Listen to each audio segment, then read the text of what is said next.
On November 13th, 2022, the world changed forever. OpenAI introduced ChatGPT to the world and make it accessible to everyone. Everyone, from curious children to retired grandparents, could hold a tool that will reshape how we work, how we learn, and how we dream. Business owners and content creators were the first few to jump in and see how they can use those tools to their advantages. But even then, none of us, not even experts or scientists, could have ever predicted the speed of its evolution, nor how it will impact our lives. And fast forward to today, AI is not just a tool anymore. It's a core pillar for content creation and marketing. 80% of creators already using AI in some way, shape, or form. And few months from now, in 2026, 90% of all advertisement expected to be generated by AI. The natural last question that raises is, how do I stand out in the AI revolution? But before we answer that question, I want to zoom out a little bit and go back in time before AI, before TikTok, and before even everyone had a mic. We're talking 3006 era. IBM, Microsoft, Coca-Cola, big brands, no personality. Where customer trust came from PR teams, from ads, and not from CEOs and founders sharing memes or live stream Q&As. Because that's exactly how was it before the Twitter era starting in 2006. The early Twitter era, 2006 to 2012. Suddenly, people weren't just following big brands, they were following the faces of the people standing behind those brands. Elon, Branson, Oprah, and the savage guy from Wendy's suddenly started to share real-life moments, opinions, and started having conversation with fans. It was raw, it was messy, and set up new trends for social marketing for the next few years. And it worked, starting the big personal connection and engagement era. From 2030 to around 2080, being the personal brand was the brand. People trusted Elon more than Tesla, and people trusted Gary Vee more than VaynerMedia. Twitter and Instagram solidified expectations from brands to have faces and voices to interact with on social media. But then came a shift. The automation and scaling era from 2018 to 2025. Social media management tools, automation bots, and scheduling posts became the norm. It allowed brands and celebrities to scale engagement without direct presence. Businesses refocused on efficiency, using AI automations for interaction, content creation, and analytics. They reduced personal involvement but maintained output. 2023 to 2025 signaled the strategic move from personality-driven branding to broader, faceless integration. And somewhere in there, we stopped trusting.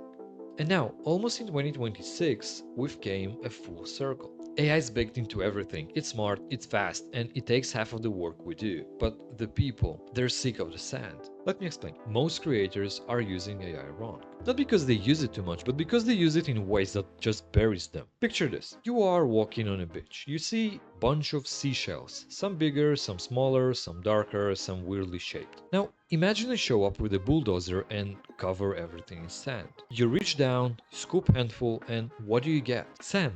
And maybe a shell, but even then it's just packed with sand. The shells, that was your content before AI, unique, memorable, and recognizable. But now everything looks and sounds the same because it is the same. The surface level, the samely sound, the polished to death content flood. But the one shell you find, the one that is still intact, and the one that is buried in the sand, is filled with sand. That's the creator who's using AI right. They're not drowning in it. They're using it to shapen, not replace, to scale, not to sound like everyone else. So how do you keep your shell intact? How do you stay recognizable even buried in the sand? It brings us back to the first question. How do you stand out? One word: authenticity. So, how do you actually stay authentic while using AI? How do you keep your shell intact and not become in the sand? Here's the truth. Not using AI might be the purest option, but it's not the smartest. It's like bringing a knife to a gunfight. We need balance. So you might think the best way to create authentic content is simply by generating by AI and tweaking it with your voice. But it's not that simple. First, let's define authenticity in the simplest terms. Authenticity is showing up like a human. So let's break it into two components. The first one is showing up. As humans, we tend to feel more empathy towards things we see regularly. Robert Cialdini called it the familiarity effect. When you go to your local coffee, you'll be more familiar with people you've already seen rather than complete strangers. And the same goes for the coffee shop itself. The reason why you choose to go to that coffee shop all the time is the familiarity effect. You're familiar with that coffee shop and you prefer this rather than other locations. The second component of authenticity is like a human. The consumer must feel there is a real person behind the screen, but how do you achieve it? Well, actually, it's simple. What is one of the main things humans are well known for? Right, making mistakes. Not massive screw ups or fake bloopers. A typo here, a stutter there, not 100% remembering what you're about to say mid video. The rawness is what makes it real. And that's exactly why Alex Ramon's going all in on live streaming, because he knows that's the next chapter. There's no edits there, no second takes, just showing as you are. So the formula for authenticity is simple, just show up regularly with all the flows you have. Because that's what makes people trust you, not the polished and not the AI powered output. You. But where do you get to do both naturally?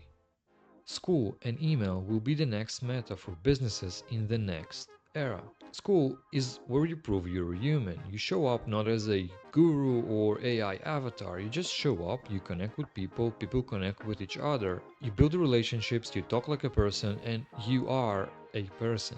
It's messy, it's casual, and that's the point. On the other hand, email is where you stand familiar. You pop up in their inbox, their phone notifications, they see you regularly, your name pops up with value next to it. That's where they click and that's where they convert. And that's exactly where you pull them back into your Skool group to see the real you. And yeah, you also make sales through email by just giving them actions. If I had to put it in a metaphor, your email list is like a paid group but accessible to everyone. That's where you drop your values and that's where the upsells happens. And your Skool group is like your local bar where you hang out with friends, where everyone knows your name, knows who you are, and you just show up as yourself. But let's go deeper. How to actually use AI and sound authentic in your emails. Now that we know that authenticity equals showing up as a human, let's plug AI into the equation. There is no one-size-fits-all method here. The key is staying consistent and leaving room for your mistakes. So here's 3 ways that you can do that. Way number 1. Write the email and ask AI to refine the flow and language. Ask also to leave place for mistakes for your flows. Important. Don't just copy and paste the output. Make sure you go line by line and see for yourself what makes more sense for you to say. If it feels a bit off and doesn't really sound like you, ideally keep your line instead of using AIs, or just ask to regenerate one more time. Whatever is more natural to you, use that one. Way number 2, let AI write the full draft, then toss it in a doc and rewrite all by yourself. Yeah, I know that's a pain. I usually get lazy and I don't do that, and I'll just rewrite line by line as in previous method.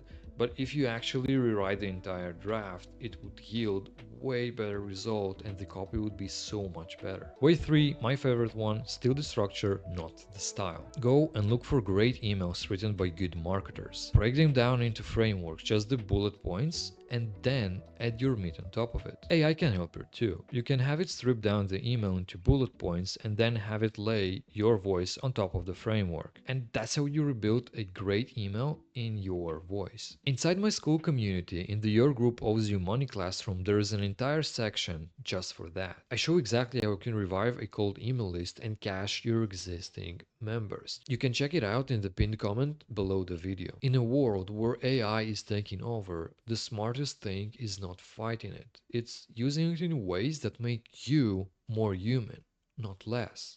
Let it amplify your voice, not erase it. Use it to stay authentic, stay flawed, stay real. And if you're thinking, yeah, but my audience is too small for this to work, perfect, because in this video next, I show exactly how I use this method to get my first few high-ticket sales while having less than 100 people in my email list. So go watch it next.